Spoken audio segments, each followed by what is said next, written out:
And we are live. What's up, beasties? It's me, it's Triple B, your friendly neighborhood bearded book beast. Welcome back to the channel and welcome back to another episode of Beast Friends Forever. Woo! We got a nice lunchtime, daytime episode coming in today that I'm very excited about. I have an author on who I've been chatting with a long time and we've been trying to figure this out, and I'm so glad that we finally were able to find a time that worked for both of us, so that you guys can hear all about his awesome book that I loved and get to know him so that you can check out his stuff and want to support him because he's hilarious. He's a lot of fun, and we're going to have a blast today. He's the author of this very cool looking book back here that we're going to talk all about. Let me bring him on now. Without further ado, my guest today, author Christopher Michael. Welcome. How you doing, brother? I'm doing good, man. Thanks for being here, dude. Long time coming. I know, man. That was such a back and forth and stuff. It was like, and you know what? We need to make this happen finally. Heck yeah. Well, first we had that back and forth craziness with the book, just trying to get the book God, here. Dude, so what crazy. Was that? Like, what was it? So it was like I tried to get you a copy, and then it got held up for what, like months? Oh yeah, it just kept saying like, we'll let you know when there's stock, and it's like, yeah. In stock? What are you talking about? And then like print on demand. And then I'm like on the other end and stuff like that. I'm like, man, he must have really hated that book. Like he didn't say a word after that. Like, I know. Oh man, yeah, it took forever. But then you eventually let me check out the audiobook, which was awesome. Which that's what I did most of it on. Like it was well done. Yeah, JT Verona was the one who narrated that, man. I believe he's a good Irish gentleman, but man, his vocal stuff, like he can change like dialects, like right in mid sentence and everything. Oh, yeah. It's crazy. He is so good. He is. He's one of those ones where when you're listening to it, you forget that it's just one person doing the whole thing, you know? Because like sometimes he changed character. Yeah. He switched it up like so many times in like a couple scenes and stuff where you're just like, you really did forget that it was the same dude reading it. Oh yeah, I know. It's wild. All right, let me shout out some people here before we get rolling. We got Mr. Tim McKay. He says DVS, Darkvale Society. Tim. Yep. Thanks for being here, Tim. Bearded Book Beast channel member. Appreciate you, man. Ellen Holmes, who just had a book come out. Congrats to Ellen, also, by the way, on the new book. Thanks for being here, Ellen. And anybody else that's hanging out with us and is in the chat but just likes to hang out and watch, that's completely fine. We appreciate you. If you want to leave a comment for Christopher or me, just let us know, and we'll answer it. And everybody watching on replay, you rock as well. And before we get going, in the description, I've got Chris's book linked. I've got his X profile links, so you can check him out on there and follow his journey. And I also have his publishing company linked, Crystal Lake Publishing, which is fantastic. So I've got that linked in there too if you want to check that out. But yeah, here we are, man. So let's start off, as I always like to do, where in your own words, why don't you tell us what this very cool, which I love this cover, this very cool book is all about, in your own words. In my own word, is this a good description or a bad description? Whatever you want to do. Yeah, like bad description. Guy goes to the desert and some weird shit happens to him. Yes, like good, perfect. But better description is actually like a sequel to At the Mountains of Madness by Lovecraft. It's the character Danforth, and basically it's like I just sort of not really necessarily like reimagined the character, but just tried to piggyback off the journey that was already made and imagine him like what would have happened once World War II hit. And I think all those cool Lovecraft stories are always before 1937, before his death. So World War II never made it around, but it's kind of cool to think, like what Lovecraftian horror have been like with World War II happening. So I figured just like that would be the way to go. It's so cool, man. It's such a cool premise and idea. Like, how did you even come up with that? Like, did you think of doing that as soon as you read that story from Lovecraft, or was it something you always kind of wanted to do, was in that Lovecraft horror World War II? Is that kind of your spot you thought of for writing, or was it after you read the story? Okay, so kind of weird journey on this one. So first things that I've always been writing on have always been sort of like dark fantasy type of Hmm. things and stuff like that, like kind of gritty, more realistic type of fantasy. Oh yeah. Um, then I read Lovecraft and I loved it. And I guess the thing that was sort of appealing to me with the Lovecraft stories was that sort of you know, the authoritative author, so to speak. It's like they always are kind of coming from like that kind of hoity-toity, stuffy academia Oh yeah. point of view and stuff like that. And then they're encountering this thing that is like so unexplainable to them that it's like they're kind of going off the rails with it. Hmm. And I've always been much more, I've always been much more a fan of things where it's like let your imagination kind of do the work for you as opposed to just seeing it. I love a good monster flick like the next person does, but sometimes there's also a lot of the cool side of letting your mind kind of create that, and that was what Lovecraftian horror was about, and it Oh appealed. yeah. So then fast forward to this. This wasn't actually something that I was planning on doing. I was writing a Lovecraftian horror book, but it was set in the early 2000s, and it Oh was wow. a global war on terror type of thing that was happening Hmm. kind of things. But I think it just got too big for its own britches, so to speak. Like something about, I guess, like Lovecraftian horror is it always kind of is a very kind of small, contained um, Hmm. story, and it just started to get kind of so big and so out there that it became so unbelievable. Like, I mean, like especially when you look at modern times now, like some people are like, "Oh my God, there's this worldwide conspiracy." Is like, do you know anything in the world where people can keep their mouth shut about something 100% and no one ever finds out about it? Right. Like, I no, like give me Yeah. Exactly. Yeah. so it started to fall apart from there, but I had included the part about Danforth as like just sort of a little Easter egg Hmm. in the thing. And so as that story fell apart and I kind of shoved it to the wayside, I remembered that, and there was like a publishing company that was offering a short story contest. So I actually wrote it initially as a short story. Oh wow. Okay. Um, and the publishing company, as funny as it was like, "Oh, hey, could we get this in a long format? Like, would you be willing to write a novel?" And I wrote it as a novel, and then they were like, "Oh, I don't think we can print."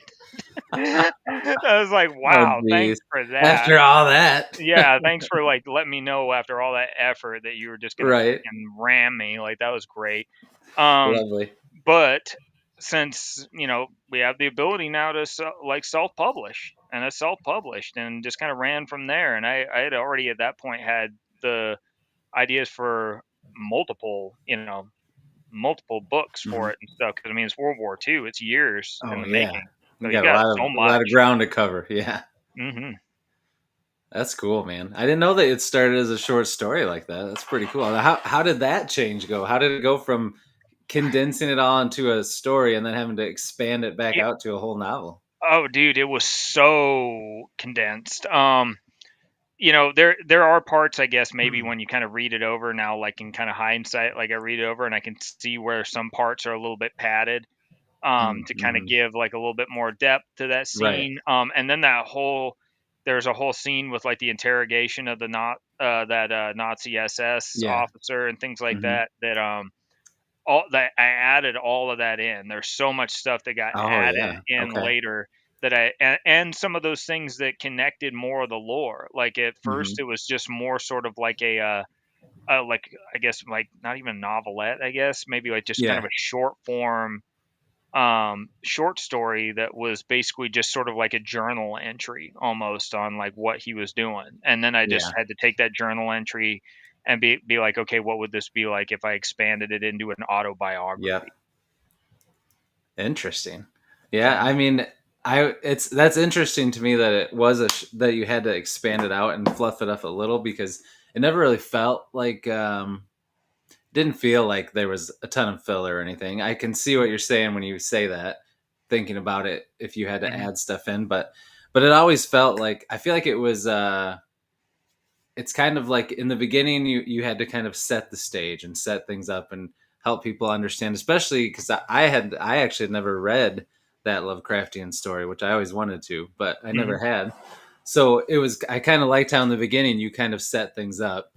Hmm. And then all of a sudden, once everything's the story's set, the world's set, the character's set, then all of a sudden you just like take off, and it's just all go go go, which I love that combination. So it always felt like it was as fast as it needed to be, or it slowed down when it needed to be. So whatever you did do with your process, it worked out good, even though Oh, you had thank to you. exchange it from a short story to a full novel. But I Well, enjoyed it a lot. like when you read it, The Mountains of Madness, even though it's one of my favorite Lovecraft stories, Hmm. it's like the story does tend to get a little bogged down at certain points and stuff. Like Right. it goes so far in depth. And I guess from the perspective of the person narrating the story, who's supposed to be like a Hmm. college professor that just Yeah. Yeah. discovered like this lost city and all this, it's cool in the way that it's like you can see that he's documenting it as any scientist would document a Right. find. It was like, wow, this is interesting. But when you've read it a couple times and things like that, you're kind of like, all right, dude, like just move it along. Like we Right. got Yeah. important stuff to be getting to. Yeah. Yeah. But yeah, that was kind of what I wanted to avoid, was just like the Lovecraft famously said that he hated writing action scenes because he felt like he wasn't good at them. Oh wow, Um, really? and I tried to use some of my own personal experiences to affect the way that I wrote action sequences so it felt more realistic. Hmm. I can see that. That's pretty cool. Mm. Because yeah, I can tell that I did like your action scenes a lot. So I'm not surprised that you kind of try to use some realism in there and Hmm. pull from past experiences. That Yeah, was good. it was I mean, it's one of those ones, right, where it's like I felt like if I were to not portray it in a realistic Hmm. way, that it would have gone more from being like a an actual I meant to feel like the novel was a Lovecraftian horror novel first, and then maybe a World War II and a little bit of Hmm. action in there second. But I felt Yeah. like if I went too much into like that kind of pulpy action, that it would have Yeah. Yeah. elevated it into that pulp thing first, and then Lovecraftian horror second. And Yeah. there's so many novels out there right now with like Arkham, like the Arkham series, and all these other things Hmm. where they already have that, and I kind of wanted to do a little bit different on that one.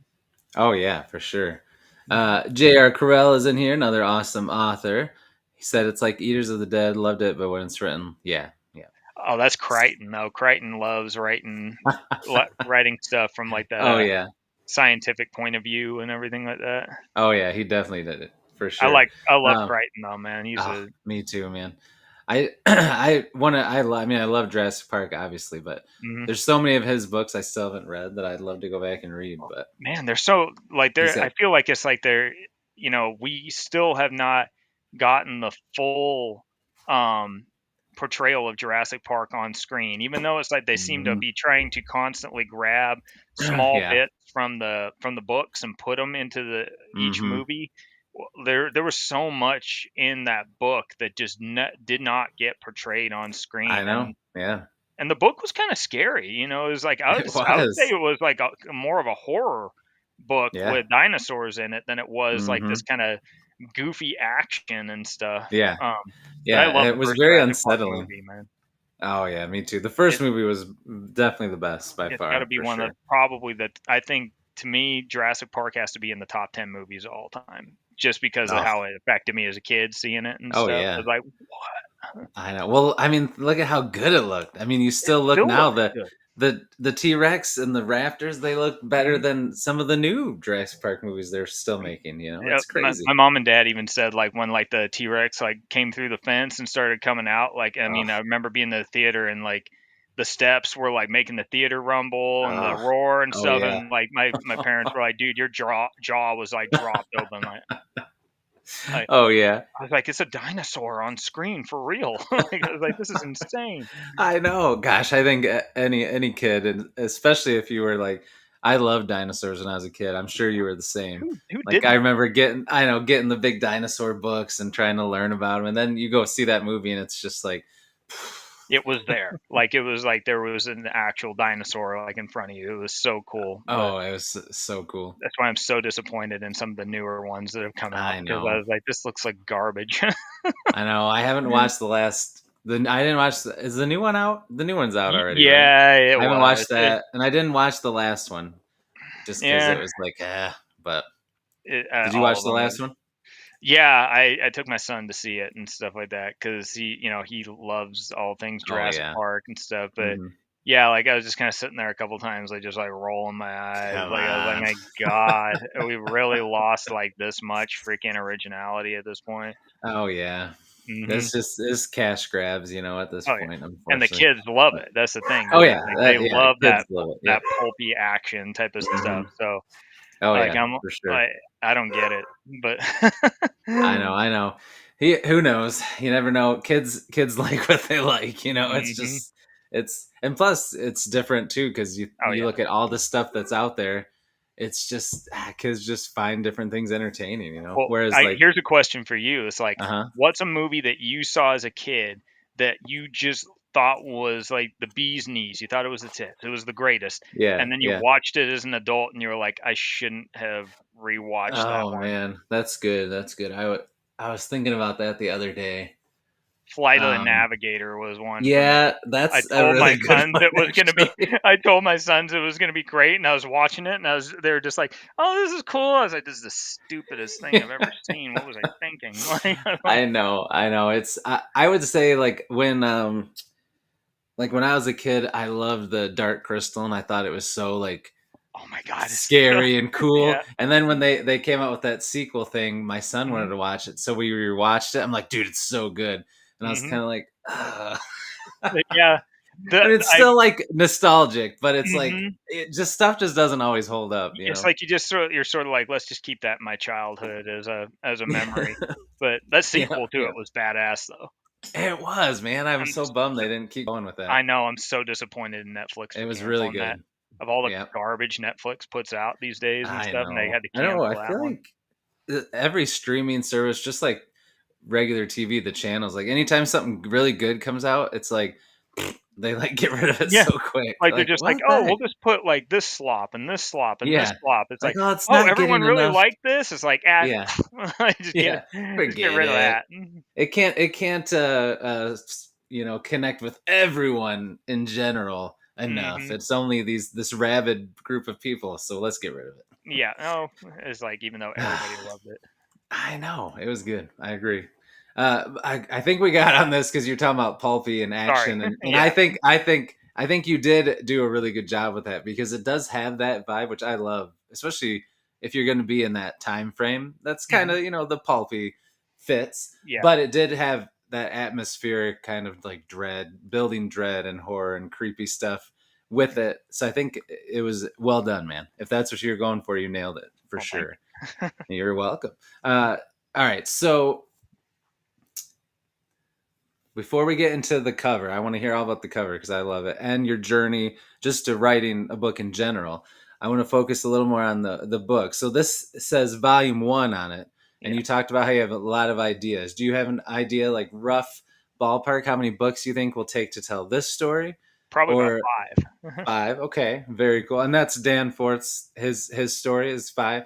Yeah. And then do you want to expand on this world more, or do you want to do something totally different when you're done? Yeah, I'm actually gonna expand on it more. So, Heck I'm yeah. gonna do the 5 books, and then the other things that I've already kind of started, you know, putting down some, like, ideas on paper is that, like I said, I'm kind of writing this as, like, as Danforth on his deathbed, kind of writing his memoirs with, like, I guess you call it, like, a ghostwriter or something Oh like yeah. that. Hmm. Like, somebody who's, he's, like, basically transcribing. Then I have a thing called Lost Years where I'm going to write this as sort of like his ghost writer or his, like, the writer he's like working with is going to find some of his old, like, diaries and notes and things like that from pre World War II Mm. and do sort of like a dive from a third person point of view and stuff, sort of like an investigative journalism type of thing Oh, that's that kind pretty of gives it like sweet. a new point of view, so it's not just him Yeah. like the whole time Right, is right. definitely that. That's cool. I like that, man. That's a Mm, great idea. yeah. Very nice. All right. So for anybody like me that liked this first book, there's a lot more to look forward to. You got a Yes. lot in the pipeline coming. Yeah. That's awesome. I Very even cool, man. I even with my DVS friends and stuff like that, we were doing one that I can't, and the this got picked up by Crystal Lake also. It's Arkham Nice. Confidential, and it's going to be a shared universe series where we're basically going to allow it so that writers can write in, and they kind of have to go through a lens. It has to be written like a newspaper article doing an Ooh, investigative report on that's things that are cool. happening in Arkham. But that it's like, so it could be whether you're trying to explain away something weird that happened as Yeah. just natural phenomenon, or something people have explained as natural phenomenon that you're looking into that's actually a little more weird than it like appears. But however you choose I to like do that. it and stuff, it's going to be kind of part of that shared universe also. Oh, dude, I love that. I'm with Ellen Holmes here. Yeah. What? That's amazing. That does sound so cool, man. Yeah. So like would there be a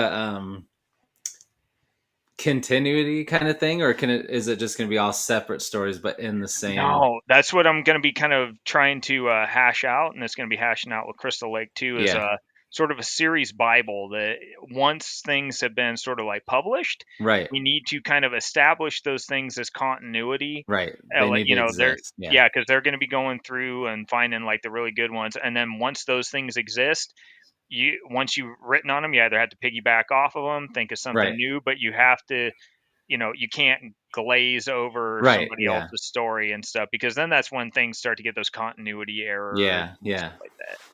Well, and if you can do it right, like you said, where it just exists in the world, that makes that whole world feel so much more alive. When it's like it's just Hmm. constant lore being added to it, Yeah. before a new story comes out.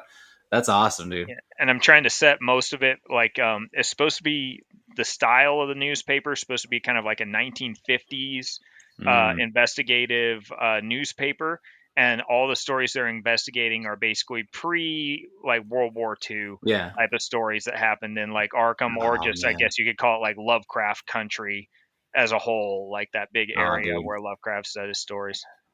That's so cool, dude. I love that. That's an awesome idea. All Hmm. right, very cool. So you got a lot of fun things coming. Hmm. So in a second, I want to talk about the cover, but before we do that, I got a couple dad jokes for you. I know Oh you'll God. appreciate these because you're a dad. Hmm. Are you ready? Are you ready? Hit me with them. All right, here we go. So, um, all right, first one is all right. So I don't know. This one's terrible. Hold on, I'm gonna do a different Dude, one. dad jokes are terrible, bro. There's power They through. are. They are. They are. They are. It's true. All right, hold on. My phone's being weird. Okay, here we go.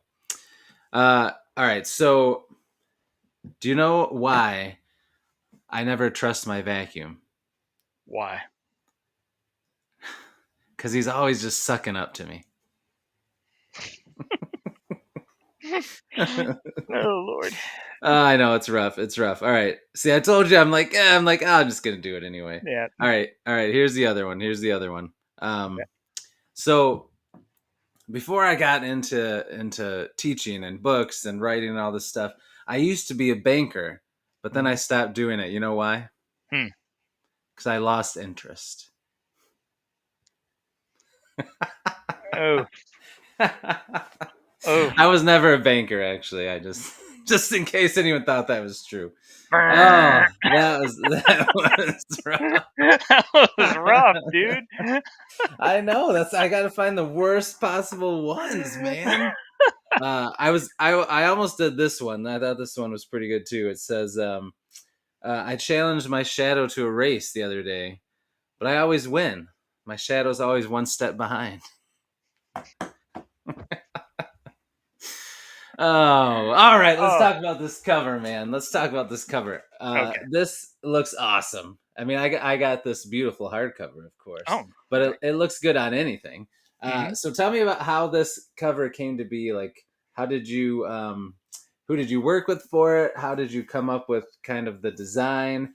Was it what you pictured from the start, or was it like a back and forth that you settled on? And I really love the typography too. I got to say. Oh, thank you. No, so I worked with her name is Evgenia Gurcheva. Ooh, She came okay. from Ukraine actually. And I let her have a lot of leeway in what she wanted to do. She kind of just got the general kind of like plot and overview, and I was like, just kind of give me give me a rough draft. Like let me see what you got. And it was when I got the rough draft, it was a little different than what you see right now, Hmm. but overall, like, it was pretty on the money. Like, I mean, it was she did a great job on, like, the first thing. So, the Nice. if you can see the tentacles that are I was behind gonna the, say that's. I think that's my favorite part. yeah, and You the got this, and then you got this here too. mhm. Yeah, so it's like I feel like it's like with Lovecraft stuff, I feel like this like if You there's not gotta. tentacles, man, like it's just not the same. Like it No. has to scream Lovecraft Yeah, and you gotta have that. Then you know. Yeah. yeah, but so she made that change, and then I think mostly it was just her and I kind of hashing out the font and stuff like that, Hmm. like the Tomb of the Black Pharaoh thing being kind of Yep. like the Yep. papyrus font and everything. Yep. But other than that, man, she knocked it out of the park. She's won some awards. She's like worked on some bestsellers and stuff in the Nice. past and stuff. Well, yeah, So it looks awesome, dude. It where did came I out find her? great. I found her on Reedsy. That's where I found her. Oh, really? Yeah. Wow, Reedsy, man. I've heard a lot of people use that, and I love the spine too. It's got Danforth there. Hmm. Looks good. Yeah, she Yeah, killed it. it came out nice. It's and especially like sometimes you get covers that are darker colors like this, and they don't pop as much, but this one pops. Yeah, I think that Which I think is the good. bright white on black made it Yes. really like come out. Oh yeah, I mean it just fits everything about the book, right? I mean the atmosphere, Lovecraftian, Hmm. and then but then it's got kind of that old pulpy look too, with like the black and white. So like It did, yeah. I think you nailed it, man.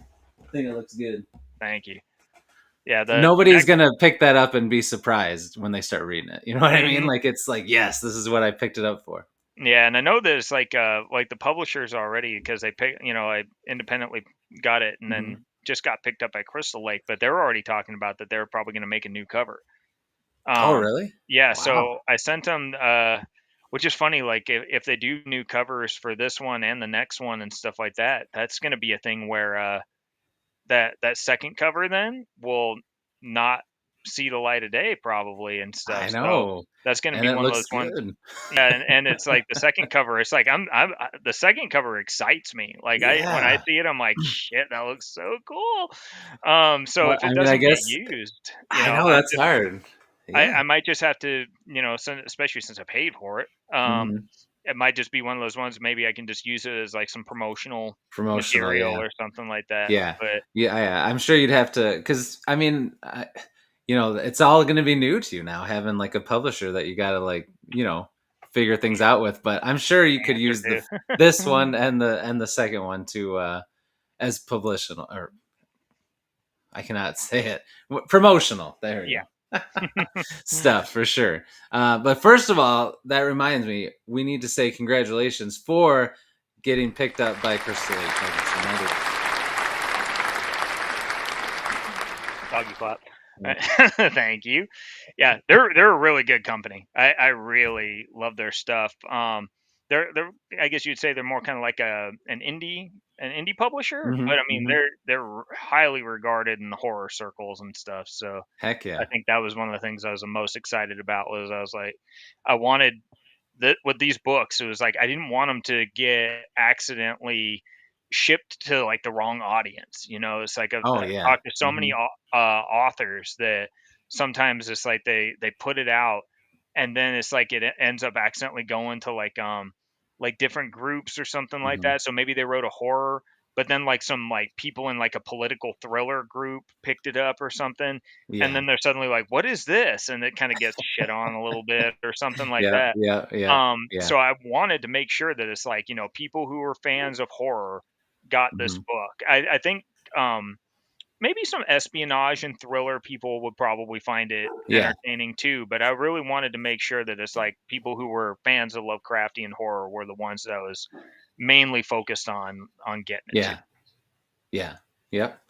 Sounds good, man. Sounds like that's what you got. So we got first J. Alex. Gosh, I always pronounce your last name, brother. But I'm just gonna say J. Alex. But he has an awesome new book that's out. Oh, nice. He says he loves the cover with sharp contrast. I agree. Mhm. I can't reach his cover, but his cover is pretty sweet. It's got purples and dark colors. It looks really good. Thanks for being here, man. Appreciate it. And then, of course, Tim, fellow DVS member, is giving you a round of applause, along with Ellen saying congrats. Pretty exciting stuff, man, for Mhm. sure. Uh, yeah, that's awesome, dude. So, real quick, let's talk about that. Did that kind of like come out of left field for you, or was it like something that slowly kind of happened, or was it something that you didn't see coming? Oh, man, I don't think I after, like, I self-published, I don't think that Hmm. I ever saw myself, like, ever actually getting published and Right. stuff, Yeah. especially once you self-publish a book, especially, like, if it's, like, your main series and you Hmm. realize a lot of publishers are not willing to go with people who've already Yeah. self-published. Like, this was one of the ones where, like, Crystal Lake, I really applaud them because they really were taking, like, a risk by saying, like, Hmm. "Yes, we will publish somebody who's already self-published their work." So that was really cool, but, I I'd say it was kinda slow because I put in oh, man, I think crap. So what? I 1 year. It's kind of my just a little bit over my 1 year anniversary from self Hmm. publishing. I published in September of last year. Okay. I submitted it to them in February when they weren't even actually holding a any kind of like an open submission. Yeah. But the person in Crystal Lake said like, "Oh, hey, I had seen you online. Like, we wouldn't mind taking your submission." And I was really like wanting them to take it, and Yeah. then it after February, man, it was going and going and going and going, all the way up until yeah, just like back in September when it finally like got the green light and stuff like that. So yeah, it took a while, but it's like they're also swamped. It's like as an Oh indie yeah. publisher, it's like they got Hmm. so much that they got to work with, Right. so much Right. stuff they got to put out and everything. So Yeah, for sure. Uh, Mark from the Book Lounge popping in to say hello while he's working. Thanks for stopping by, man. We appreciate you. That's right. Indie indie all authors the are where way. it's at. That's right. Hmm. Well, congrats, man. I think that's really awesome, and yeah, like I've heard really good things about them. So I'm excited that you get to be on this journey with them, I mean, it's always good to have extra help with everything, right? No matter Oh what, yeah. like to have people helping with promotion, with everything. It's going to be really cool. Yeah, and the thing is though is and I think a lot of writers think that once you get published though that it's like that everything's good. And they do help you, but I think that unless you're like probably like one of like their top earners in the Yeah, company or yeah, something like that, you're right. still going to be doing You a still got to hustle. lot of your own. Yeah, So yep, for still sure. be prepared. But Yeah, they seem very supportive of things. I'm trying to get a booth, and I've already been talking to the guys at Necronomicon oh, Providence. nice. Hmm. So like 2026 August, we're gonna try to make it sort of a combination of me and Crystal Lake Publishing, and have like a booth Heck at yeah, Comic Con, and I'm gonna try and get one of the panels and stuff like that too. So dude, that's exciting, man. yeah, yeah, Very cool. I'll go out Heck yeah. there. Yeah. Oh man, You're when not is if you're not a shameless promoter of your work, man, nobody else is you gonna do it for you. you gotta be right? Yeah. Exactly. If yeah, you got to set the table for that for sure. All Mhm. right, very cool. So in a minute, I want to switch gears a little and just talk about your journey to becoming an author in general. Okay. But first, on my channel, every day I do a question of the day, and then I like to ask my guest what their answer would be. So today, my question I asked was, hold on, my dog. we have construction going on in the neighborhood, so every time he hears the slightest noise outside, he thinks someone's trying to get in. And That's the funny. funniest part is he barks like this deep bark, like he's gonna do something. But if somebody comes in, he like pees on the floor and runs away. So it's like, what? Why are you barking and being Typical, so loud? typical Gosh. guard dog. Like, Oh just yeah, exactly. Yeah, he's not doing anything. come But home and your anyway, like house is empty or something like that, and he's like, "Oh, don't worry, they were cool." Uh, yeah, don't worry. There's a trail of pee, but it's yeah. all right. They were really nice. They Yep. petted me before they stole everything. Oh man, I know. So my question today was, what is your preferred way to read when it gets dark? So if you're reading at nighttime in your bed or wherever, and it's dark out, do you like to read by a lamplight? Do you have one of those reading lights you clip on your book or around your neck? Do you switch to like your phone or tablet or an e-reader? Or do you just not read at night? Those are the options. You know, I wish I got a chance to read conventionally like more than I do. Like most of my reading now is audiobooks when I'm driving to and from work or while I'm just at work driving because I got a lot of vehicle time sometimes too. So it's like I like popping in audiobooks and I like the audiobooks that are kind of like the way that it was read, kind of dramatized and stuff like that. It's like I don't know. There's something about it that gives me that feel of listening to like an old time radio Oh program yeah, or something like that. same. So those are pretty cool. Oh heck Um, yeah. I but when I do read, I like to do kind of like dim light, like just kind of Hmm. if I'm in my bed, like reading a book and stuff like that. I just like to have kind of like a dim lamp on, orange light type of thing, Oh yeah, and just read from there. I can't do like super bright white light. Kills yeah. my eyes. So Oh yeah, same. Yeah, I have a. It's got to be a lamp like that or low light, or I do have a reader, and I like it's got like the auto brightness so that it like kind of makes it that yellowish light, so it's easy on the eyes. So hmm yeah, I can't do like on my phone or something. Just have like bright white like at night. yeah. Like that's just ooh, that And I gets can't my read eyes. on my phone too because it's like even though it's like I got a decent phone, it's like Yeah. just trying to squint to see the Hmm. letters, or if you Oh zoom yeah. in, then it's only like one sentence per page. Then it's like cool, yay, I yay, know. Then it takes you out of it for sure. yeah, it Yeah, does. yeah. I know. I got you. I get you. All right. So take us back to when you were just a young little Chris, way back in the day. Walk us through what got you first into kind of reading and horror and Lovecraft and all these different things. One part of it, and then Mhm. two. When did you start writing? And then when did you decide? You know what? I'm going to write a book. How did Dang, walk us through that? dang, not a tiny question, huh? All right, No, no, no. It's time. all right. Um, my writing stuff started pretty early on, Oh, cool. so even when I was like young, like probably like in like fifth or sixth grade, I used to like to write like little stories. I was a huge Star Wars fan, so Oh, it's like heck I yeah. would do like almost like just little Star Wars fan fictions and stuff that a Yeah. sixth grader would write. Um, That's awesome. but like I would say in high school, once I started to get, I sucked at school, by the way. Don't get any sort of like idea that I was a good student. I was awful. Um, but I like when we would have some writing assignments and stuff. I'd probably fail Mhm. everything else in the class because I just didn't do any homework. But like when had like the creative like writing things and stuff Mhm. like that, that would kind of capture my attention, and I would go all out, balls to the wall. Like they'd be like, you know, that this was only like a 5 page creative writing assignment, right?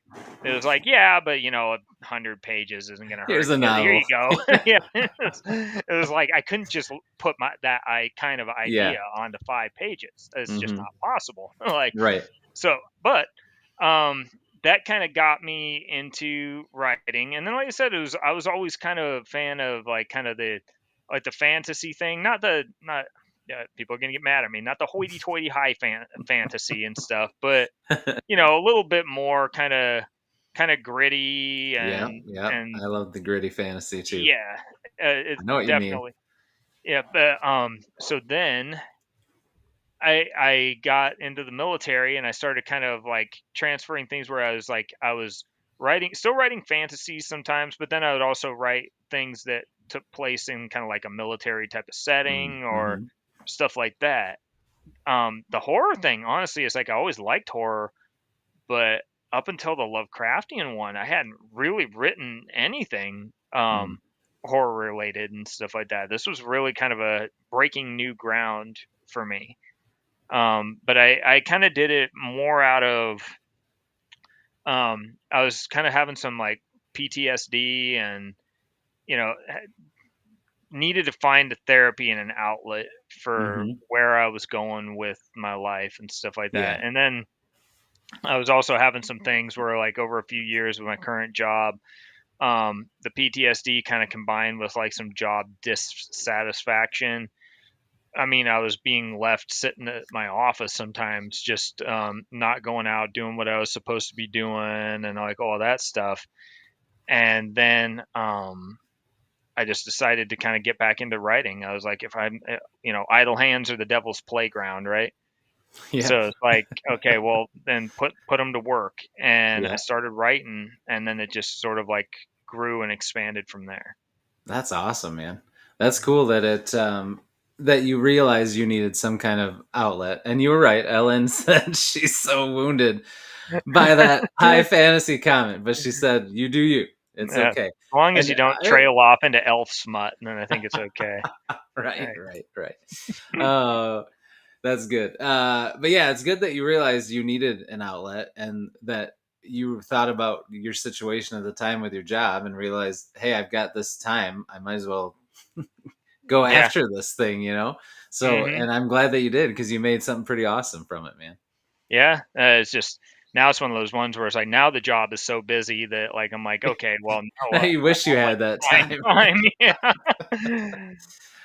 Yeah, I mean that's the hard part, right? When you're writing and you're chasing that dream, life is always changing, right? Work is always changing. Your Hmm. your responsibilities are always changing. So how do you find the time to consistently do it? You know, it's Dude, you gotta if be I had a shifting. nickel for every time that I said that I was going to write something, and then it's like just nothing got put to Yeah. paper.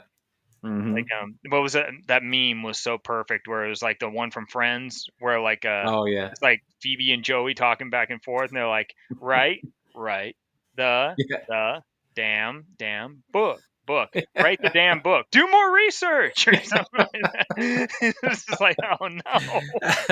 I'm like, oh dang, that hit way too hard in a You're soft like, place. oh, I feel that too much, too much. Yeah, it's Oh way too yeah. much. Oh man, yeah. It's there's always something that can get in the way for sure. Hmm. Um, well, that's awesome, man. So when in the beginning, were you planning to self-publish the first book right away, or did you try to query, or did you look into like traditional stuff at all? I think I was so angry at what happened about the thing. The Like, oh short no, it story. is. I was just like, okay, well fuck you. I'm doing this myself. Yeah, I'm doing this. I was like, Yeah, I eat it. would be too, man. Yeah. So I just like After, threw it. Dude, yeah, I threw it out there completely unedited, undone, and stuff like that. Freaking my just buddy. Oh into the my god, wild. this is heresy, dude. Initially, when I threw it out there, my buddy, I asked him to make me a cover, and he made me an AI cover, and it got Oh put out no. there. And like, dude, I just got absolutely shit on about the AI cover. I didn't realize, because I wasn't like in the writing sphere. Right, I had you no weren't in the clue deep. how, Yeah, yeah, like how right. hated things were with Oh yeah. AI in the sphere. Hmm. So I was just like, okay, like I just put it out there, and like I tried to, like I said, shameless self promotion, and Hmm. I learned early on, because I sent it to different people. I was like, hey, would you be willing to promote my book? They're like, is that an AI cover? I was like, I don't know. Is it an AI cover? And they're like, it looks like it. And I'm like, hey, bro, is this an AI cover? And they're like, yeah, it's an AI cover. And they're like, how fucking dare you? Like they went nuts. So people was they refused to like promote me with an AI cover. So that is when I like went Right. and got You're like, the I gotta nice get something cover. else. Yeah, I was like, Hmm. not I'm gonna make, and I needed it to be like the cover that you're seeing and stuff. Like Yeah, I was yeah, like, okay, it needs to overshadow the fact that I got an AI cover, and said like freaking no clue how much like yeah. shit I would get for it and stuff. Oh yeah. But yeah, like I think once that one company turned it down, yeah, I had no other thought in my mind other than like, okay, screw you people, I'm gonna do it myself. And Oh but yeah. yeah, it was unedited.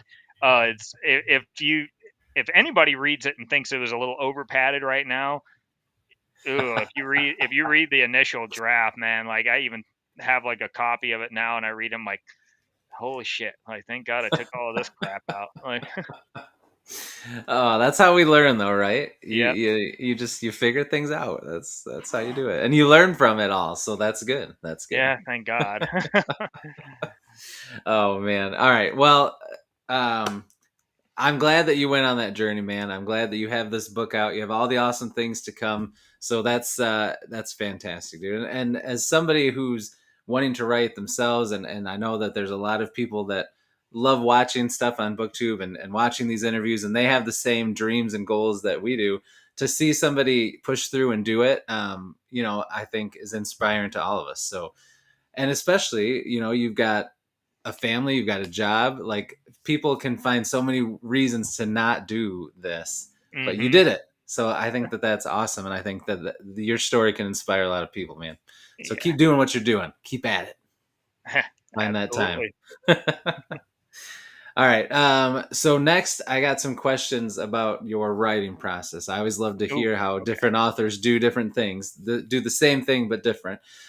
So first up here, I want to know, on the spectrum of pantser and plotter. Pantser, you just sit down, you just write, you don't plan anything out, you just go. Then plotter, all the way on the other side, you outline everything meticulously, you do not stray from the outline. So, where do you feel like you fall in there? Are you somewhere in the middle? Do you cheat towards one side or the other? Has it changed? Because book one, maybe to book two now, it's changed, whatever you're working on next. Mhm.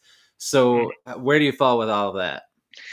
Oh boy. Okay, so in the first book, it's really almost like hard to put a finger on because, like I said, it started out as a short story that I sort of Hmm. just like hammered Yeah. out, and since it was short enough that like I didn't really need to plan Hmm. too much, and it was very Right. basic, it was just sort of pantsed. But Hmm. then once I had to expand it, I definitely had to like I was like, okay, well now you need to make sure like and I will say it's like there's a plotter side of me in there because Yeah. I hate plot holes. I hate them. I can't stand Yeah. it.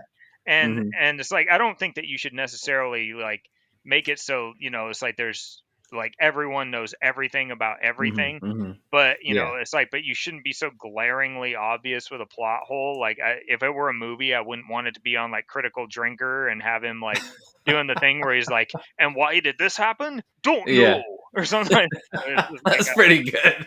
you know, um, but also it's like I do outline things because I want the plot to make sense. I want to make Hmm. sure that it's like, A, B, and C are lined up all the way to the end. But once I hit the prose, I'm just go. As long as I Hmm. hit those highlights and stuff like that, I'm just like I'm hammering it out. This series is different though. It's difficult because I'm trying to make it intentionally sound like Lovecraft. Oh Like I'm yeah. trying Right. to intentionally make the prose sound like Lovecraft. Yeah. So even when I write like a sentence or like a paragraph, I have to go back through and intentionally like alter and or like, kind of generate these Hmm. sentences to make them sound like Lovecraft. So it's almost like writing the book twice. Like I have to Yeah. write the paragraph and then That's true. go through each sentence and basically rewrite it. So that's why it's like now I kind of wish I had done a little bit better editing and stuff because I'll notice a lot of redundancies and things Oh. like that like in it now. But um yeah, it's a little bit more difficult. But what I'm trying to do with the Danforth series is I started off and I really wanted to capture readers' attentions with that Lovecraftian prose, and I'm gonna Hmm. keep it, but I want to maybe just lessen it just a tiny Yeah. bit for the future books, so that way it feels like a little bit better flow instead of Hmm. like this very very like kind of stuffy uh Yeah. like sound to it. Right. Well, and eventually you want to kind of make it more and more your own style of that kind of Yeah. writing too, right? Like Mm-hmm. you said, initially you want it to have that vibe. You want people to to feel familiar, especially when it's like a sequel to the Mount of Madness. You want Yeah. it to feel like that. But eventually you want it to be your own thing, so that maybe you only have to write like a book 1.5 times instead Yeah, of twice, exactly, right. you know? Oh, man, if you is like that's a that suggestion to, like, the people who wanna, like, finish a book, do those things, like, when you finish the thing, if you think you're finished, you're wrong on so many There's so levels. much, right? Yep. Oh, so many things that go into it for sure. All right, that was a good answer because you did have an interesting situation with that first book, wasn't the kind of Yeah, the norm? but I would So say yeah, it's like I'm a little bit more of a combination, like, when it comes to yeah, writing the prose, I'm just fly, and, like, if it feels good, it feels good, but I do have some, like, plotter in there where I have to hmm, make sure I hit yeah. those high notes. Yeah, yep, that makes sense. Well, especially I feel like anytime you're writing a series, you kind of got to have a little bit of plotting because you don't want to forget about something Yeah. or have Well, somebody show up that's supposed to be dead or something. yeah. Well, the other thing too is this like so this is one of the things about the series is that I keep 100% accuracy to World War II history. That's true. 100%. Yeah. So I work the entire plot of Hmm. the story around World War II Right. history. Things that happen. So Yeah. so everything that was going on in this one, it was all worked around like Operation Crusader and like all these things that were going on. The next one is going to be taking place in Romania, which was at Ooh. that time it was actually Axis Romania. It was with the fascists at the time. So everything that's going on in there, it's like I have to sometimes not stop the plot, but I Hmm. like to put those things in there so that it's like it feels like, he's Yeah. interacting with the world and that he Hmm. knows that there's more things going on than his story. Yeah. That's cool. I like that. Well, and yeah, I mean, that gives it that gritty realistic feel that you love to read and I love to read too is keeping it grounded with that realistic stuff but then putting in Hmm. the Lovecraftian, like that's just such a sweet combination, so that's Yeah. good that you got it. That's another wrinkle though, you're right, that you can't really be a complete pantser if you're Yeah. writing something with all that realistic stuff. You Oh, got to have dude, some it's like plotting. the amount of research that I did Oh, on I World War bet, dude. II and like all this other stuff, it's like I actually feel like at this point I'm like, I wonder if I could just write like an actual like World War II like historical Probably at this point. like a history book or something like Yeah, that. yeah, right. Well, let me. Usually, I ask this question later, but since we're talking about it, I'll ask it next.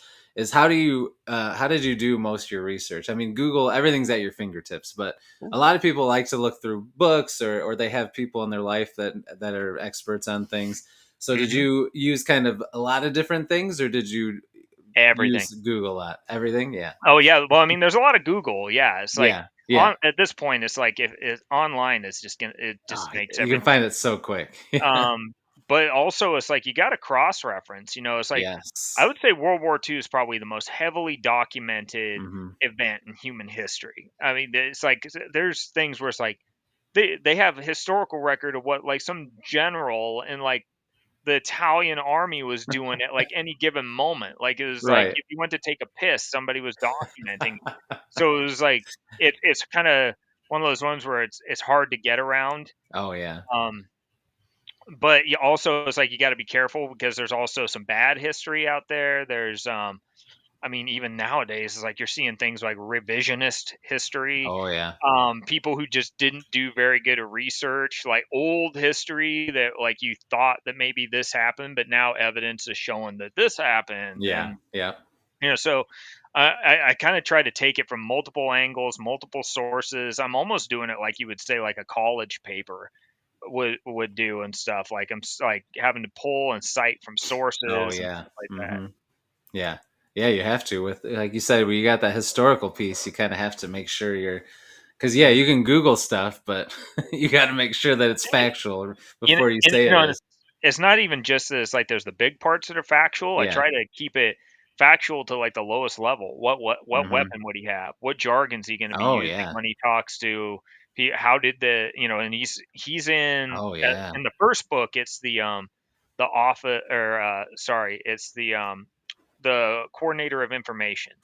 So it was like the office of the coordinator of information. It was a very short-lived thing that eventually became OSS. But in OSS, you're talking about like the precursor to CIA. So now it's like you've got to do all of this research to find Hmm. out like, how did they interact with allies with Oh enemy, man. like how did this happen? So it's like it's basically trying to form a plot while keeping it historically grounded, and Wow.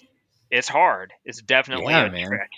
That's crazy. I didn't even think about that. I mean, you think about events and all that stuff, but yeah, like you talked about, just all these, like the titles of groups and things, Hmm. the language, not Yeah, just like depending on where they're at, but like things people would have said at that time, back yeah. in that time What of the weapon was world. he? Yeah, what weapon was Weapons, he yeah, using? What was this town so called at much. the time that doesn't Yeah, exist yeah, anymore, that's or true something too. like Yeah. that? Yep. Yeah, technology, right? You don't want to Oh yeah. accidentally talk about a cell phone or Oh something crazy God, like yeah, that. But yeah, there's so much research you got to do. I didn't really even think about. That's a lot to keep it yeah. grounded, like you said, I and mean, I weave the was plot in there. Yeah. I was even looking at like like firsthand accounts of OSS agents and things like that that were on Mm-hmm. the ground, like talking about like I was reading full blown like autobiographies Yeah, of I like bet. the actual operators on the ground in Europe, in North Africa, Asia, like stuff like that. So Dang. Well, I love history, and it sounds like you do too, obviously. yeah, So like that was probably kind of fun learning all of that it stuff, was but there's so so much that much. you got to learn, make sure. I mean, yeah, that slows down your writing a little bit too, because every time you write a scene or you write something, you got to be like, all right, back it up, pump the brakes, let me check all this and make sure I'm not saying anything too crazy. And that was why I kind of had the thing where I used some of my own experience to fill a Hmm. little bit of gap. Where it's like sometimes it's like some information sometimes you just can't find, Yeah, yeah, or it's just not talked about or something unless you right. were to interview somebody who actually was there. Um, so like what I would do is just like when I was in the army and when I was in Afghanistan, things like that, I was with a long range surveillance company, and they're like this alertcy. They're kind of described as like a deep line reconnaissance company, like infantry and things like that. And I like so we would go out small teams. Sometimes we would even dress in civic gear. We would like hide for like days at a time, like run surveillance and recon on things, stuff like that. And we were with like special operations task Hmm. force. It was a lot of stuff. So I would take some of my experience of stuff like that and try to use that to kind of compensate for those gaps that I couldn't find. Because I figured it's like, technology's changed a lot and stuff like that. But when it comes to things like, like infantry reconnaissance and stuff like that, Oh it's yeah. still very rudimentary and it's still a proven thing. So I was like, okay, well, maybe I can use my own experiences in combat and doing reconnaissance to fill these gaps that I might not be able to. That's smart. Yeah. Yeah, I think that was probably a good choice. Save you a little bit of time. Plus that Yeah. also, it, like you talked about before, that just gives it another level of realism and groundedness, Hmm. because what happened. You know that stuff you're putting into it is true. You don't have to fact check it or worry if it is Yeah. something real or not, because you Yeah. know it is, because you Uh, experienced it. yeah. And that's why some of the, like, with the action sequences, it's like I Hmm. try to, and this was kind of therapeutic for me. Actually, putting it on paper sometimes has helped me Yeah. to kind of put things Yeah. behind me. But certain I was little gonna bits, ask that. Yeah. yeah, certain little bits get kind of inserted in there with like, in the middle of like this gunfight. It's not like, the gunfight with like Arnold where he's standing out in the open with a field, like with a machine gun and mowing down people who are running into his rounds or something like Right. that. Yeah. But Not always realistic. Yeah. yeah, it's like it's one guy pinned down by six people. You're in a Yeah. not good situation and you're not Right. winning that. And Yeah. feeling that kind of anxiety Yeah. is not Yep. something that I feel like you get sometimes in like action scenes where Hmm. they're trying to portray themselves as real, but it's like, it's like you see movies and they're just like, oh yeah, it's like this one guy is like just slaughtering people, is like, he's like, yeah, I'm so badass. Like, no man, that is not how that Right. works in If real you life. sit out there like that, you wouldn't last long, right? Even the what was it, the portrayal of lone survivor, like portrayed like Mm-hmm. in the way that they did versus like the reality, it was like I think they probably killed more Taliban guys in the movie than were actually attacking them in real life. Like, Right. Oh but, yeah, yeah. but they were like, no, people are like, who don't know, they're like, no, man, they were Navy SEALs and stuff. It's like, dude, it don't matter, man. Like, Right. if you're 4 dudes with just rifles and you get bogged down by 12 guys with machine guns and rockets in a bad Right. position, you're gonna die. Like, Yeah. that's it. Yeah. Like, it doesn't matter Yeah, how it is. badass you Yep. think you are. Yep. Yeah, exactly. Yeah, they definitely upped it a little bit for Hollywood for sure. Just a little bit. Just a smidge, just a smidge. Hmm. Oh man. All right, very good. So next question kind of has two sides. The first side is um, being busy with work and having a family and all of that stuff. Hmm. I don't know. Again, because you had an interesting situation with their first book, Yeah. but I'm always curious when you're writing, like going forward with the new books that you're going to do.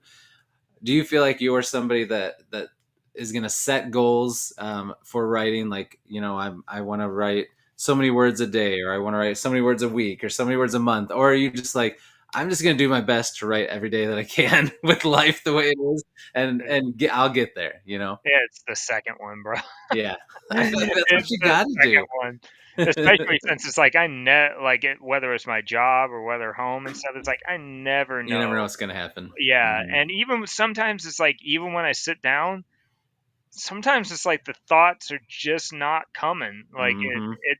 I wouldn't say I have writer's block, but just sometimes it's like you sit down, it's like if you're not feeling it and you Right. feel like Don't it's like force all you're it. gonna Yeah. do is commit, yeah, like if you're just gonna commit trash to paper and stuff like that, Right.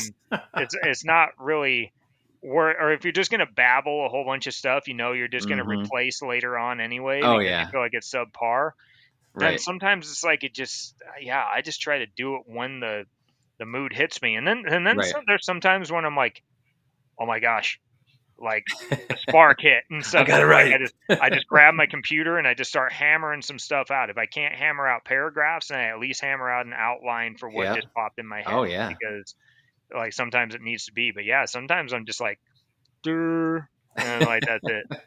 Yep. Well, and I mean, as an indie author, and even though, like you said, you were the publisher, you still have to do a lot on your own. Like, Hmm. there's so many things you can do to keep moving forward, right? To keep moving forward towards that next book. So even if you can't write, there's Yeah, so many things you could still do that could be productive and yeah, make you feel like you made progress. And plus, like, you want to enjoy writing, so that goes with yeah, it too. Like, if you're sitting there and you're getting stressed, like, there's no point. Like, do it yeah. when it comes to you. And I got a little ADD, I guess, too. It's like I think one of the things too is just like one of the benefits that I've had is that if I'm not feeling like writing, like on the current book, Yeah. outlining for the next ones is Hmm. always a good way to kind Oh of yeah. it can Kind of be a get the juices distraction. flowing. Yeah, but it's like it also kind of gives me a sense of like where am I headed, because I think a lot of the Mm-hmm. things that it's like ask George R. R. Martin about how things are going. It's like what Yeah. happens when it's like you've written and then you have no place You to don't. go or Yep. no idea where this is headed at the last moments and stuff, and Yep. then you get so locked up at the end. But yeah, I kind of have been trying to like make sure that it's like I really outlined and proofed all of the books coming up so that it's like I really have a goal as to where this is headed. Yeah. That's a good way to. That's a good thing to do when you're feeling stuck. I never thought about that, but outlining future stuff to Yeah. get that big picture to help you come back to where you want to get to. So now, how are we going to Hmm. get there in Yeah. this spot?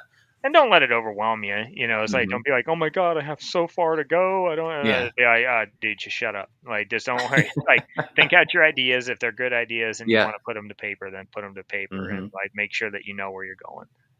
Right. Yep. I like it. All right. So then the flip side of that, when you are writing, are you a creature of habit where you prefer? Now, this is in a perfect world because when things are Mhm. busy, you're going to do whatever you got to do. But Yeah. do you prefer like writing in the morning versus at night?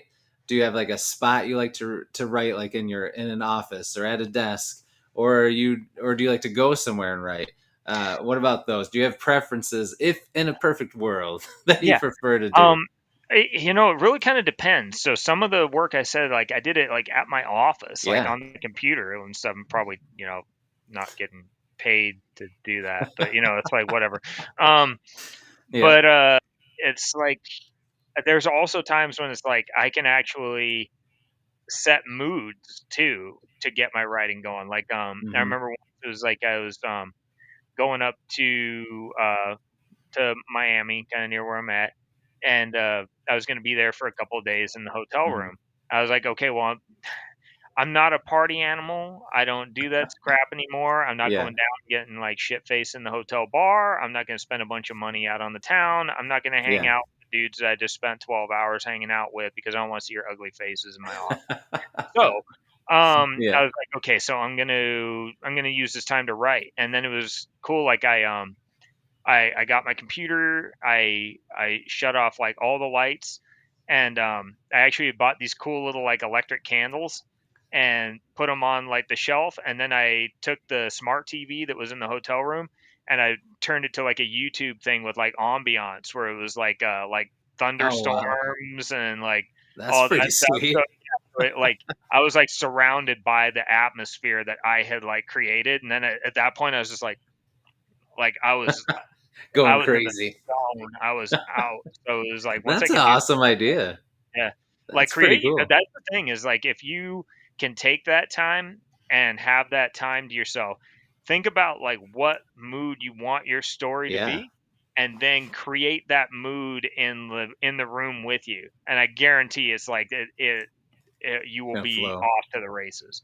That's pretty cool, man. I never thought of that. Well, that leads to my next question: is uh, atmosphere, like ambience, when you're writing? Do you listen to music? But it sounds like you go further. You completely like put Yeah. yourself in that environment as much as you can. I make like an immersive environment and it changes, Heck yeah. like when I was writing Tomb of the Black Pharaoh, I was kind of, I was trying to get like very much Lovecraftian mood, right? But Hmm. then, um, I tried to every book that I'm doing, I'm going to be kind of doing a bit of a nod to the old Universal monsters in it. So very Oh. obviously, this one's kind of a bit of a like like hat tip to the Mummy. Oh The yeah. next Yep. Yep. one's kind of be more a hat tip to Dracula. I Um, wondered when you said Romania. yeah, so then the third one will be kind of a hat tip to like Creature from the Black Lagoon. Ah, dude. Fourth's gonna be kind of like a hat tip to Frankenstein. I love Third it. one, yeah, so it's gonna be all these different ones, but the mood changes. So like where I was trying to get like that strict Lovecraftian thing, but also kind of the dark kind of mummy one. Hmm. Like well Hmm. now it's like I'm changing that ambient like sound and music to be more like like wintry castles and like dark Nice. dark haunted forest type of Hmm. feel for this one. And then the next one's gonna probably be more like a like jungle survival horror and things. So it's going to change as it goes. That's awesome, dude. I I'm love trying to that make idea. sure that each book has its own sort of Hmm. standalone um like its own standalone Yeah. environment where it's like you can like look at each book and say that one's completely different than the one prior to it. Oh, that's cool, man. That's an awesome idea. I love that. Hmm. Very cool. All right, nice. All right, so we're a little past an hour. Do you have a All right. little more time? I do. You're It's good. up to you. Okay. Yeah. Okay. I usually like to end it with some questions where we can get to know you outside of writing. So we'll do that. But first, Okay. I always like to do a riddle. Are you good at riddles? Sometimes. Hey, let's see. All right, we'll see how this one goes. So, uh, chat, you can help out Chris if you think you know it. Shout it out in the comments. All right, so here we go. Today is it's one of those "what am I" type riddles. All right, Okay. so it says, "I'm tall when I'm young. I'm short when I'm old. What am I?" So it's not a person. It's not a living thing. I'll give you Mountain. that. Ooh, that's a good idea, but it's not mountain. This is a it's not very big, and you can find it in people's houses. When I'm tall, when I'm young, rich. I don't know. This doesn't. I don't This know, your doesn't have patience a level. lot of. That's a good one too. This doesn't have a lot of context to it. I'm gonna try to think of some clues to give you that don't make it too obvious. All right. So this. No, that would make it too obvious. Hmm. Hmm. Pancakes, coffee. I I don't know. know. So it's not edible. It is in someone's house. Um, sometimes. All right. So remember my question of the day that talked about how do you like to read when it's dark? Oh, a bed. A bed. No, not a bed. But Okay. but this is a way that some people might um, light light things up when it's dark. Oh, candle. Candle. This one was Okay. hard. Yeah. So young or tall when it's young, before Thanks, you light chat. it for that first Right. time. I know. Ellen says, I don't know. I'm no help. Uh, it was either that one or this other one was what has keys but cannot open locks. Oh, What about that one? interesting. Islands. I don't know. That one is an instrument. Oh, piano. Duh. Yeah, Right. piano. Those were kind of hard, well, especially that candle one. It should have said one more thing to make you like know what it was. Once I said it out loud, I'm like, that one's hard. Yeah. But yeah, you got the piano one pretty quick. Yeah. All right, so we're gonna start it off with a easy question to kind of get you in the flow here. What is your favorite color? Black. Black. All right. Has Yeah. it always been black? Any Yeah, special probably. reason why? I have no idea. I'm a big metalhead. I like kind Oh of yeah. because I like kind of like the dark gritty things and stuff. I Mm-hmm. always like black. So, Nice, good answer. All right. What's your favorite food? If you're picking what you're ooh, eating, what are you going for? bro, that's a tough one. Oh, there's a lot of good I food mean, out it's there. like I like seafood, and it's like I see food and I eat it. Um, but it's like I got to go with Italian being on top, Ooh, nice. and Mexican a close second. Ah, so good, so good. Yeah. Both are good. So if you go Italian, if you go to an Italian restaurant, what do you get most of the time? Oof. I'm gonna say probably some kind of like a fettuccine alfredo type of Ooh, heck thing. yeah, it's one Like of my especially faves like if you too. get like a good chicken or a shrimp one or something like that. Yeah, shrimp Alfredo, Oh, chicken. Oh yeah, you can't I go was wrong. down in I was Steak. down in Key Yeah. West a couple days ago, and they had a Uh huh. salmon Alfredo, and so Ooh, I've oh, never had salmon Alfredo. Was it so good? so good. I just Man. yeah, I don't even want to talk. Otherwise, it's Oh like my a night. gosh. Oh man, I've never even heard of that. It That was would go so so good good, man. together. Yeah, Oh, it's amazing. And oh, it was cool because it's like, sometimes you get the Alfredo that has like just the regular cream sauce, yeah. but it had like lemon infused inside the Ooh. cream sauce and stuff like that Oh for the salmon. man. So it was like, fuck, dude, this is too That good. that Like sounds so whatever good. I'm paying you, I'll double it. Like, Yeah. Dang. All right. yeah, Now you got me wanting to look around to see if anywhere around me is gonna have something like that. Dang. make it yourself. You can do it. That's true. That's true. I don't know. I always have a hard time making fish as good as they do at restaurants, though. I don't Air know. fryer. Ooh, I do have an air fryer. That's a Yeah, good I idea. can air fry some salmon and stuff like that, and it turns out Ooh, I pretty have good. to So try that because I've tried to grill salmon and it never comes out like they show it's like it's always like in the undercooked or things. overcooked. It's like Yes. the, It's the yeah. air It's fryer either does it pretty good. yeah. Okay, air 400 fryer. for about 11 minutes. Okay, I'm gonna try it. I'm gonna try it. Uh, all right. Next one. What we know that you're good at the writing thing. So what's something that you what's a hobby or a talent that you have that we don't know about? So Hobby or a everyone talent? usually focuses on talent. It could be a hobby too, like something you collect or something you like to go do it, or it can be a talent, but it doesn't have to be a talent, hobby or talent. Talent? I never get lost. Uh, That's a really good yeah, talent. my wife doesn't have that talent, so it's like I gotta help out. But let's see. If I were to think like hobby or talent, ooh, boy, I know it's I hard don't. on the spot That's sometimes. a hard one, right? Like, I know. Well, especially when you have kids, they become your hobby. yeah, You don't have a lot of time for things I anymore. guess Like maybe writing is your hobby.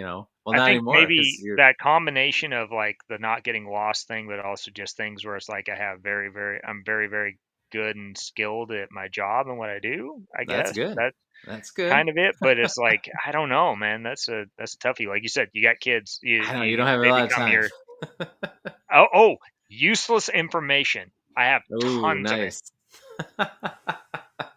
That comes Anything. If on. you thought it was a useless topic, it's in there. Right? Well, here you go. SS Fitzgerald is here. He says your hobby is flaming people on X. There Oh, you dude, yeah, I can do that with the best of them. go. I don't Oh care too, man. man. I'll punch all over the place. I'll be swinging on everybody. Well, and then that useless information comes in handy too, because then you can just drop useless hmm stuff like It nobody else. it doesn't matter what direction they're coming at me from and stuff like that. Like, so somebody would be like, "You're a Nazi." It's like I am not. I punched one in the face yesterday. What are you talking about? Like Oh man, I love it. I love it.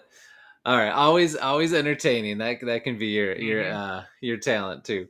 Yep. All right, cool. Now you got to put on your thinking hat for this one. Go back in time, because we're getting old now, you and me and my friend. Thanks for the So reminder. Uh, think back. What Yeah. was your first job that you got a paycheck for? So not like cleaning the yard or whatever for your parents, but like where you actually worked for somebody else and got paid. It kind of be either I was a ranch hand at Oh about wow, 13 years old. Just doing simple stuff, kind of like bucking bales yeah. and like mucking out stalls and all this other shit. Um, and then Bucking bales and mucking. You got yeah, the like lingo down. oh dude, it's like that. So that was the funny part when growing up was it was like all those things where they're like Americans don't want to do those jobs. Like that's not true. We used to have teenagers do it. Yeah, yeah, I Um, know it's true. but that or I worked at KFC at 14. Oh, nice. Yeah, Yeah, good no, it old was not. KFC. It No, was not. I know I my didn't eat first KFC for job. years after that. Oh yeah, I know my first job. I call it the BK Lounge, but Burger King was my first one. And Yeah. yeah, I couldn't eat. I still have a hard time eating Burger King. Yeah. It does something to you when you work in it all the time. Once you've seen what goes on behind the scenes and stuff, it's just no. It's no longer fun. I know. It's not. It's not. Oh man, that's funny though. I used to. My first like thing I did was similar. I wasn't a ranch hand, but I did. My aunt had horses and stuff, and I would go down on weekends because she lived like 3 hours away from me. So Mhm. I'd go and get. She'd pay me a couple $100 to like clean all the stalls. That was something. That Seeing the size of sucks. some of Yeah. those turds those horses let loose, Mhm. but so yeah, that's funny. Yeah, I know what you mean about the KFC thing too, for sure. Mhm. All right. What was your first car? What was your first ride? Ooh, a '89 Nissan Pathfinder, two Oh, the doors. Pathfinder.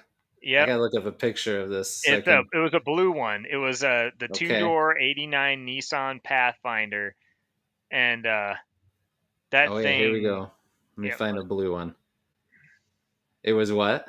Oh, it was like a little tank in the way that it was like like I hate saying that it took some damage here and there and stuff like that, but also it was like that sucker broke down like every 5 feet. Like it Oh, just I bet, man.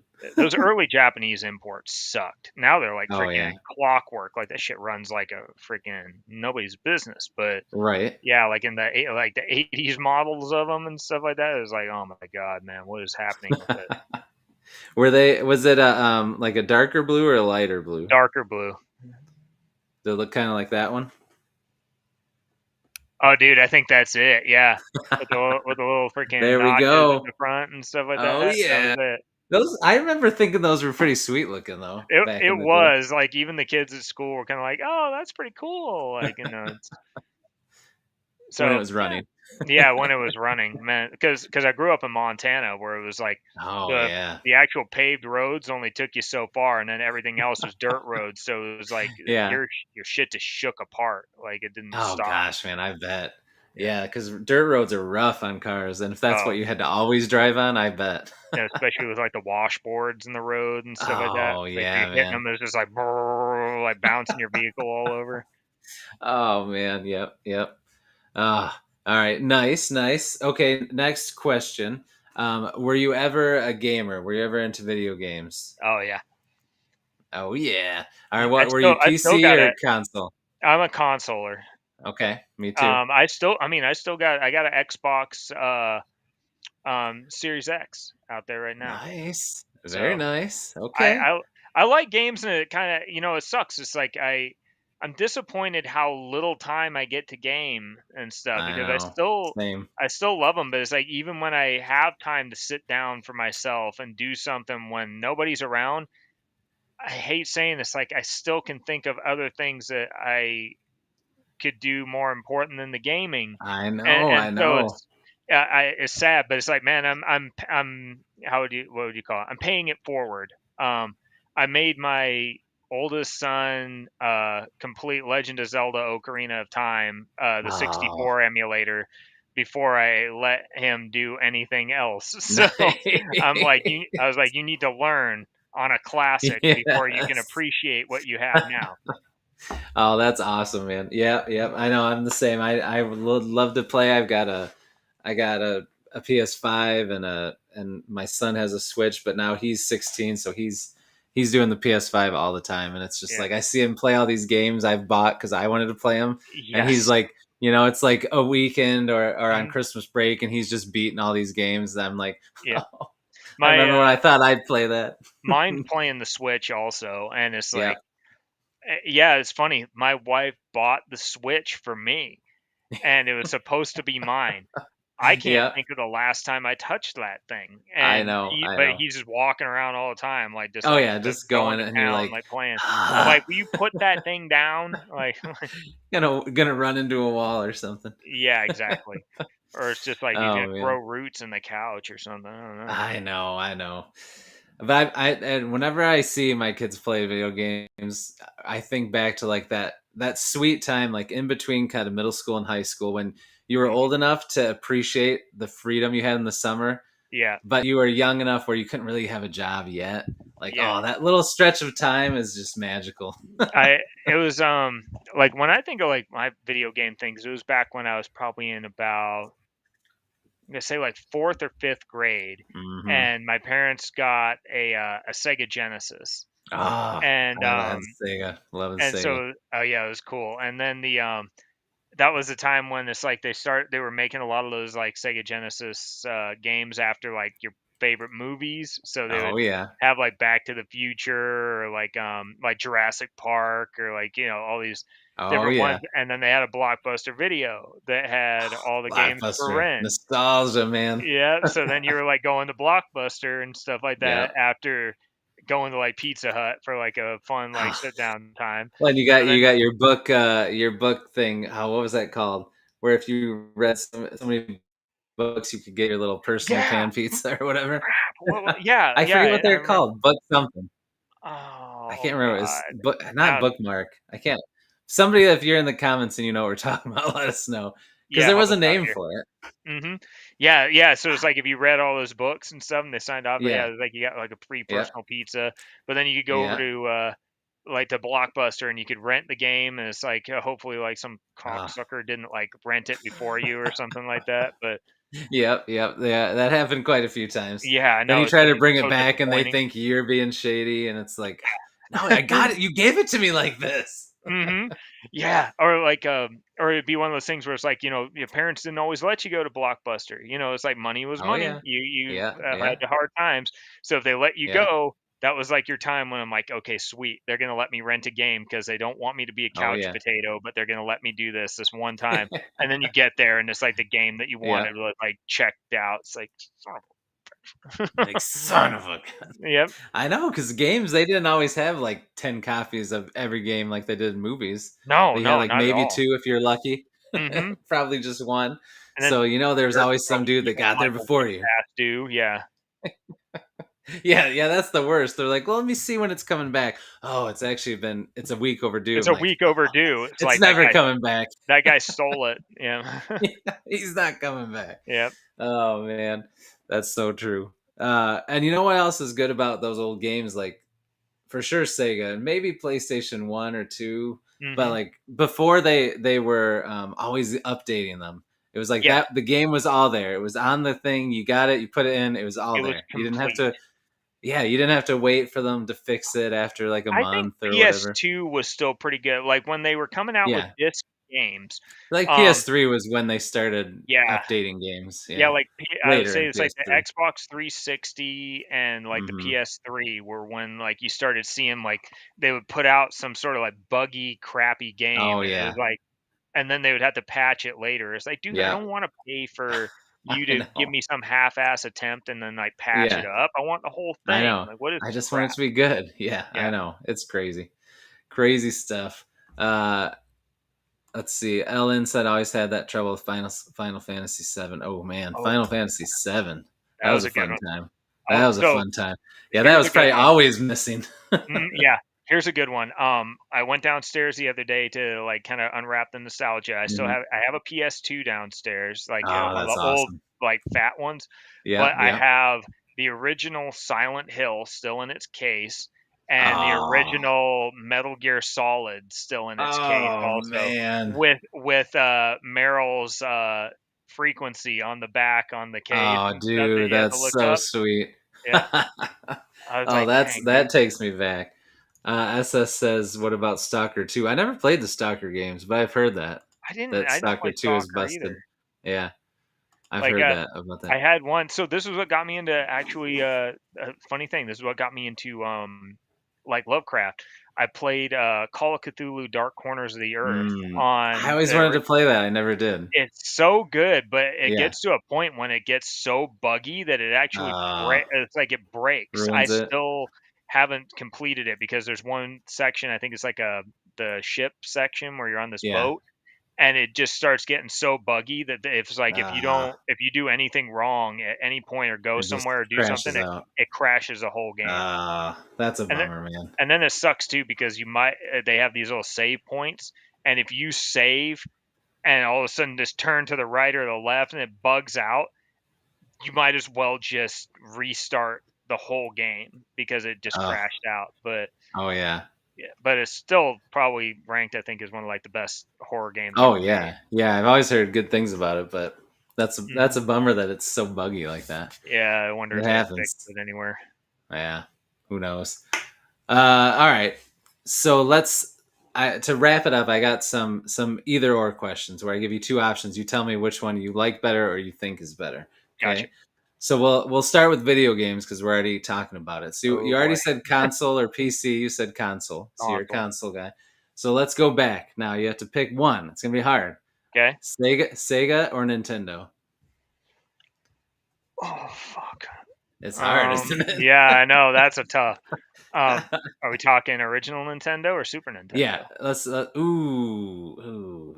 Let's give you the option to pick because that's a good difference. That is a Oh big man. difference. I would go with Super Nintendo, but if it was just a regular Nintendo, then Yeah, I'm then gonna I go go with the Sega. Sega. Super Nintendo was pretty sick. It started That to is get there, true. yeah. All right, what Sega was good. Sega's the right answer. I Sega don't was know, good. man. It's like the nostalgia of Sega is coming back to me now too. So I'm like, I dang, know, it was I so know. good. I mean, it's just Sonic the Hedgehog. I mean, from the start, that's some fun Yeah, stuff. yeah, like All right. he's saying he's like Sega Genesis. It's like Sega Genesis was just so good. I loved it Oh so yeah, much. so good, so good. All right, what about PlayStation or Xbox? Xbox. All right. All right. Hmm. Well, I figured because you said you have an Yeah, Xbox. So. All right. Very nice. All right. This one I already know the answer to because you mentioned it earlier too. But Star Wars or Star Trek? Star Wars. Star Wars. Nice. Okay. Well, And oh then boy, I have to not include new Star Wars though, yeah, no, or new I Star think Trek. that's yeah, that's true. That's a given. That's a given. Okay, fair enough. Uh, all right. DC or Marvel? DC. Nice. Me too. Me Yeah. too. Big Batman guy. Yo, Batman's my favorite, man. Yeah, He- me too. Me too. All right, very cool. Who is your favorite Ninja Turtle? Leo. Ah, nice. Okay, Yeah, nice. Mine was Michelangelo, but Leonardo was my second, so I yeah, get that for sure. Nice. Oh yeah, and SS is right. You touched on it earlier. That yeah. The Jurassic Park Jurassic Park games on on Sega. Sega, dude. Oh man, It was it so looked so fucking good. hard, dude. It It was was so so hard. hard. I never beat it. It was like he probably knows those the impossible games of that Oh generation where it's yeah, man. I like never beat it either. dude, I beat It's so Aladdin hard. on Sega Genesis, but I Oh, that swear game to was God, sick. dude, that took me years to beat Oh that yeah, shit. Like, that game looks so good. it was so The good. Aladdin one. Yeah, I Oh, have it on Xbox on the. I have a oh Sega Genesis really? emulator and stuff. Oh, Yeah. that's fun, man. I Hmm. love playing those old games like that. The Lion Oh King yeah, and the things like that. Aladdin was one. Yeah, Lion King. Oh, all those Disney games were so good They were, on but yeah, Sega. Jurassic Park was impossible, dude. Like, there's But it was parts so of it like, fun. It looked so good, but it was so hard. yeah, I mean, yeah, like the only thing I could consistently beat were just the little compies that would come at you. yeah, Anything yeah. else, I was in The trouble. Raptors were hard to beat, and then like you get to Oh those yeah, points where there's like, okay, there's a branch that's gonna break. Okay, yeah. let's see what technique to get across. And then it break, and then you just be like, ah! And it's like, okay, where do I don't know how you I want know. me to Just do this. traversing the non-animal things in that game was hard. It was impossible, dude. It was, man. It was. All right. So to wrap it up, let's bring it back to books. What are some of your favorite books or authors through the Okay. years? Um, I'm gonna say it's like obviously like Tolkien's gonna Mm-hmm. take Oh yeah. probably like the crown. And it's like, and you know, I love Lovecraft, and we were talking about Crichton. Mm-hmm. You know, I Oh like yeah. some of the old pulp authors that got in there and stuff like that, like right, Robert E. Howard and things like Oh that. heck yeah. Um, Mm-hmm. it's kind of difficult in terms of like new authors. It's like I haven't really been super excited about like a new Mm-hmm. author in a long time. My wife's a huge Harry Potter fan and stuff. Uh, I do like J.K. Rowling because of her Mm-hmm. ability to shit talk online is pretty epic. But um, uh, oh, should I see like high because of fantasy? Lord of Here the we Rings. go, There you Lord of the go. There it Rings. is.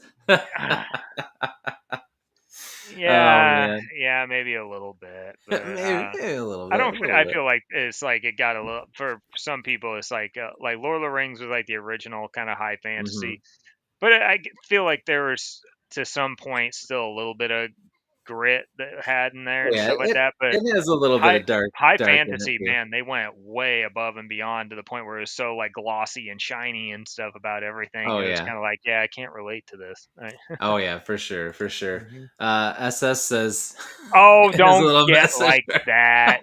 Oh my gosh. fellow Dark Veil Society author there. Why is it always got to be about you, Sean? Why is it always got to be about you, huh? All right.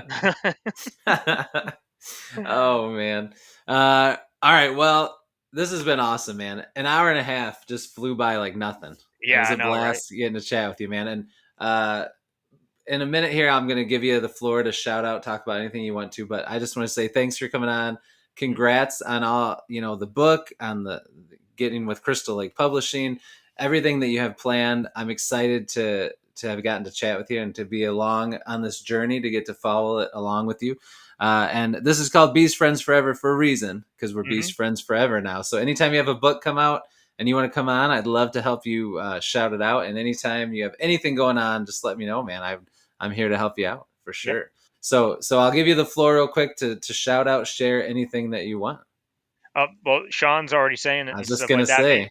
You and I are going to be doing a podcast next week, and what we're going to be doing is both of us were military and stuff, so we're going to be doing a watch and critique of Aliens from a Oh, military that's realism fun. standpoint.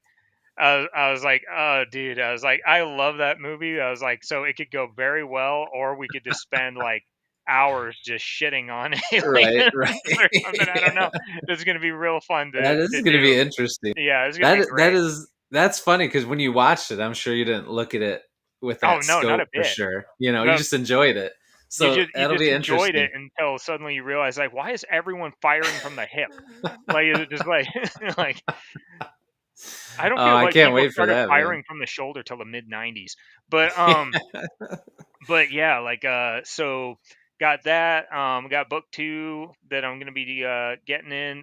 Both the reprint of Danforth, the first one, is going to be coming out in 2026, and then they're wanting to put book two out very quickly afterwards. So the reprint's going to be kind of the precursor to the next one.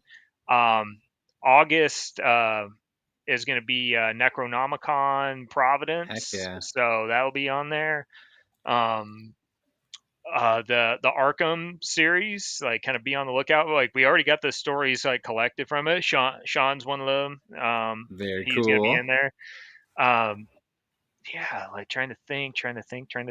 Yeah, hopefully it's like they'll put out like kind of like an open not a query, but whatever they call it and stuff like that Yeah. for authors to do an Yeah. open submission. That's what they call it. Yep. Yep. Hopefully they'll do an open submission to authors for Arkham, and yeah, it's 2026 should be a Yeah, fun you got an big year. awesome year ahead, man. Yeah, Heck it's yeah. gonna be a lot. Very cool, man. Well, again, everybody, in the description, I've got Chris's book linked. I've got his X profile link, so you can go there and follow him and check it out. And I've got his publishing company linked as well. So check all that out. Follow him, support him. He deserves it. He's got an awesome year ahead. So let's all jump on board at just the right time. So, everybody in the chat, you guys were fantastic. Thanks for hanging out with us. You guys were awesome. If you're watching this on replay, we appreciate you as well. Thanks for hanging out. And yeah, everybody enjoy the rest of your day. I'll be back again this week. I've got a few of these, so keep an eye out on the socials for times and days and all that stuff. But until I see you in the next one, as I always say, devour your TBRs, be brave, be beautiful to one another, and be beastly. We'll see you, everybody. Take